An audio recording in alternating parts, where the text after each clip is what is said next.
we just took so much abuse and death threats and all that kind of stuff. And then we got the budget for the sequel, and we were like, okay, right, here we go. We have to just really condense the amount of films we're making, slow it down, quality over quantity, and yeah, so that's where we got with Winnie 2.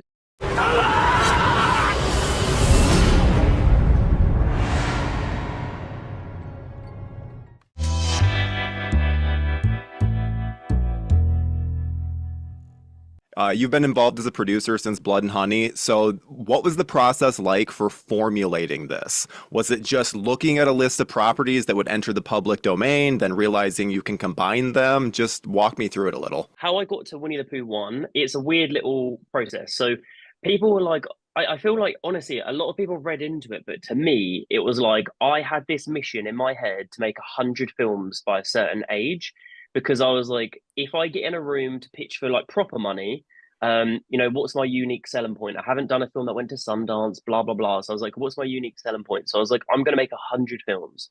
So then I started just smashing them out. And in 1 year, I made 47 films, and Winnie the Pooh was just on that conveyor belt of like next, next, next. And I also, because I do my acting as well, like I did a movie called Dr. Jekyll, and I did a TV show. So that was all in 1 year. So while I was like acting on set, I was like producing these films on my phone. So it was really crazy. And then one time I just woke up to go to the toilet, and Winnie the Pooh had gone viral, and I was massively surprised. I think I knew it'd get clickbait. I think I knew that. Like I was already doing stuff like Humpty Dumpty and Jack and Jill and stuff like that, but I wasn't expecting that like at all. So then when it happened, I was like, wow, amazing. Like I'm getting to where I want to get, but I was thinking shit because the film was made in 6 days. It was made on £20,000, which in dollars is probably about 30K. And it was just a rubber masks, and I was thinking, oh no. And then I was trying to convince people to let us just reshoot the whole movie because it just kept blowing up more and more and more and more. And we were having all these calls with like Variety and all this crazy stuff, and we are on the news and stuff. And I was like, it wasn't meant to be this. The people that I work with were like, we don't want to put much more money into it. Like, you can't reshoot it, but you can go and do some no, you can't reshoot the whole thing, but you can go and do some pickup days. So we did the best that we could possibly, with what we had. And then the film came out, we got completely shat on. Everyone hated it, and we just took so much abuse and death threats and all that kind of stuff. And then we got the budget for the sequel, and we were like, okay, right, here we go. We have to just really condense the amount of films we're making, slow it down, quality over quantity, and yeah, so that's where we got with Winnie 2. So number one was a complete accident. Number two was, but it wasn't like, the thing is, it really still was hard work. Winnie 1, like it was not easy, and we were working with a lot of amateur crew members that had never worked in film before, and yeah, Reese, literally the director, he literally threw up on set out of stress. Like it just got so stressful. It was all fun and games when we initially shot it, but then when it went viral and we had to do these reshoots, and the reshoots were like a nightmare. Yeah, so that's kind of how I got there. You guys have announced a whole like Marvel style slate of films, and these are pretty rapid fire movies. Does this mean that you're Mm. always in some form of production with these? I'm constantly, but I've been like this for years. Like this is just me. I probably have ADHD and it's undiagnosed. I don't know. Like I cannot sit still, and I say yes to everything, which is a bad quality at the minute because I need to start saying no. But I am getting better. But yeah, I'm always in pre-production. Like we literally about 5 days ago finished Pinocchio, which I actually think might now be the best film that we've ever made. But the next film that we're currently literally now working on is Poohniverse Monsters Assemble. But that is all I intend on making next year, just because it's going to be a big one. These films, every time we finish them, we get so ill. Like I've only just recovered from honestly, I got so sick on Pinocchio. And they're still really hard to make because they're like 500. That was a 500K movie, and that's in pounds. But our lead character is Pinocchio, and it was full animatronics. There's no CGI, so you know what I mean. So it was, yeah. I mean, as someone who I cover a lot of movies, and that's this schedule that you're talking about, it makes me ill just thinking about it because Yeah.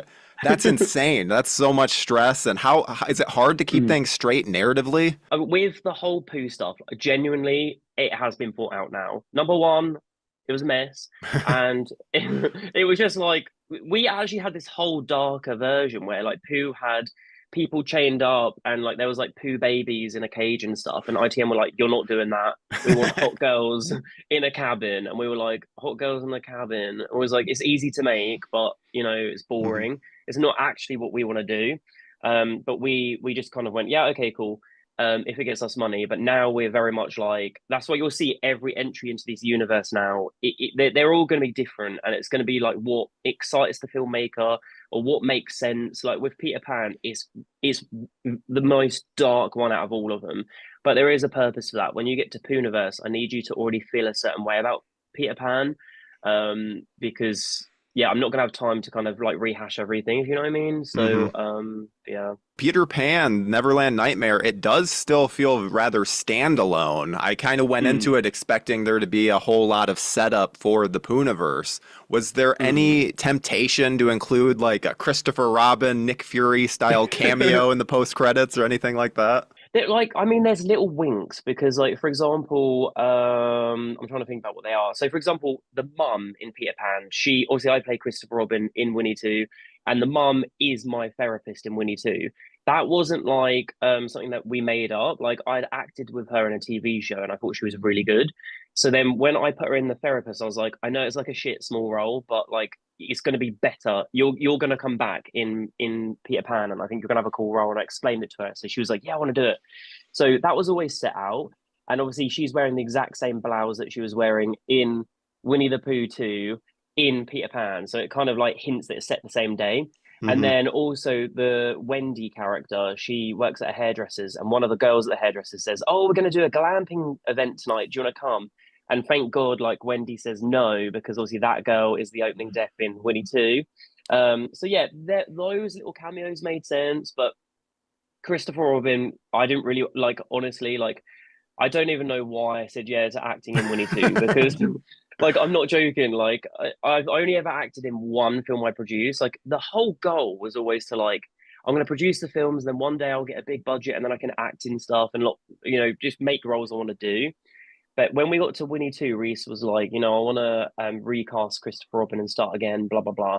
And he was like, would you do it? And I was like, oh, I don't know. Just because producing these types of films, they're genuinely so difficult. Like, and I naively went, okay, like he convinced me. And with the bigger budget and stuff, I thought it'll be okay.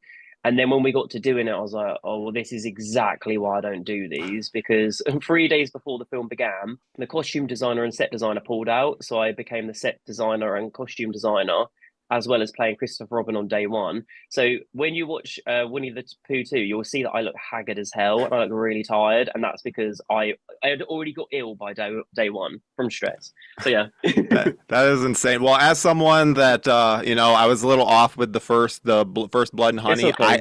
I Yeah. loved the second one. I'm a big slasher Oh, guy, and so yay. it's nice to hear these changes and the because there did feel like there was a bit of like a creative rejiggering between those movies, and I was so on board with what the second film was doing. So it's just Oh, it's great to hear this from you. And I got my oh final yeah. question is of all these films, what's the film that you're most excited about in the lineup? Poohniverse Monsters Assemble. It's going to be the best one we've done. We're planning it right now. It's the biggest budget I've got. It's 1.5 million pounds, which to me is like 10 million really, like to another filmmaker. Like I've always worked on so little that I know I will utilize every penny of that. It will go on camera. But yeah, you're gonna get like Mary Poppins. I've just decided she's gonna be in the mix. So she's gonna be a nightmare in there. And yeah, and also just don't expect anyone to survive. Like I love that Avengers, the middle one, where like they all die at the end, like Spider-Man and all that. Typically I don't like those films, and I got dragged to the cinema, and I was like, when they all died, I was like, oh, I fucking love it. Now I want to watch the next one. But then when they all got resurrected, I was like, eh. But in ours, truly, like I want you to kind of hopefully like these characters. Like when you have your introductory films, like Pinocchio, that you love the lead characters, and same with Peter Pan. But I'm gonna destroy them in Puniverse, and no one's like it's gonna be like you can count on a hand who's gonna survive it. So Oh yeah, and I no. want people, yeah, and I want people from the horror community to be in it. So, if you want to die in Poohniverse Monsters Assemble, get in touch because yeah, Tyler, you can get killed. Oh, absolutely. I'm joking. Consider me, consider that. I feel like anyone would want to be killed in a horror movie, a slasher movie, anything Yeah, that, especially something like this. It's we haven't really seen anything like this in the horror space, exactly. so Yeah, yeah. I'm very, very excited to see what you do with this. And thank you so much for talking with me today. This has been an awesome Oh, conversation. you're so welcome. And also, I'm a massive fan of yours, so I actually watch your things on YouTube all the time. So yeah. Oh, thank you so Yeah. much. Oh wow, that's amazing. Thank you so Yeah. much. You have a You're great so rest of your welcome. day.